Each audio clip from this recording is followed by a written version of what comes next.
कुछ लोग ये पसंद नहीं करते कि आम लोगों के साथ कोई कदावर लीडर बात करे। कुछ लोग ये पसंद नहीं करते कि कश्मीरी नौजवानों के साथ कोई कदावर सियासी लीडर बात करे। कुछ लोगों को यह पसंद नहीं कि एक ऐसा लीडर जो चीफ मिनिस्टर के कुर्सी पर बैठा हो वो सड़कों पर जाकर लोगों से बात करे। शायद उन्हें ऐसा लगता है कि लोग हमसे यह ना कहे कि आप भी इसी तरीके से हमारे साथ बात करो, हम सिविल सेक्रेटरी नहीं आएंगे, आप भी सड़कों पर आकर हमसे बात करो।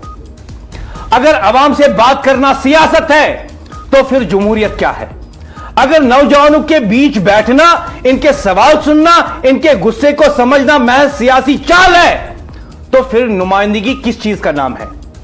जम्मू कश्मीर की असेंबली में शायद पीडीपी के नंबर कम हो सकते हैं, शायद सिर्फ 4 निशस्तें हो सकती हैं, लेकिन सड़क पर, समाज में, नौजवानों के हलके में आवाज की गिनती निशस्तों से नहीं होती। कदबात दरअसल एक सियासी पैगाम है कश्मीर की तरफ से, पीडीपी की तरफ से कि हम कमजोर नहीं हैं, हम मुतहरिक हैं, हम इक्तिदार में नहीं हैं, मगर हम अवाम के दरमियान हैं। यह वो लम्हा है जब सियासत ऐवान से निकलकर अवामी दायरे में आती है, जहां सवाल दबाए नहीं जाते, सुने जाते हैं, जहां इख्तिलाफ दुश्मनी नहीं मखालबा बनता है।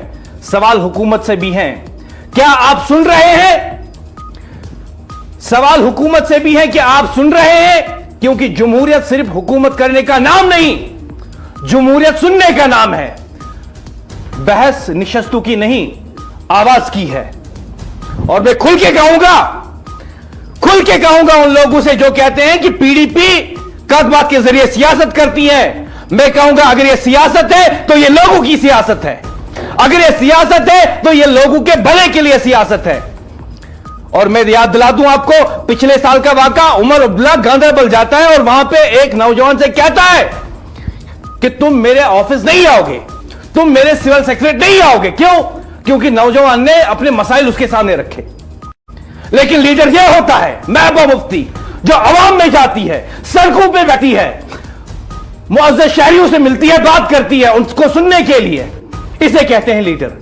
महबूबा मुफ्ती अगर ट्वीट करे उसमें हकीकत होगी, क्योंकि वो जमीनी सतह पर जानती है हकीकत। महबूबा मुफ्ती अगर कोई प्रेस रिलीज इजरा करे तो उसमें लोगों की बात होगी। क्यों? क्योंकि वो लोगों के पास जाती है सुनने के लिए। पीडीपी ने साबित कर दिया कि भले ही इसकी निशस्तें 4 हो ऐवान के अंदर, लेकिन इसकी आवाज सबसे ऊंची रहेगी, इसकी आवाज आवाम के लिए रहेगी। और ये वो पार्टी है जो लोगों को सुनने के लिए उनके घर जाएगी, उनके मोहल्लों में जाएगी, उनके शहरों में जाएगी, उनके गांवों में जाएगी। और मैं कहना चाहूंगा उनसे जो बड़े बड़े बंगलों में बैठकर अपने आप को अवाम का मालिक समझते हैं, सीख लो कुछ आज पीडीपी से, सीख लो।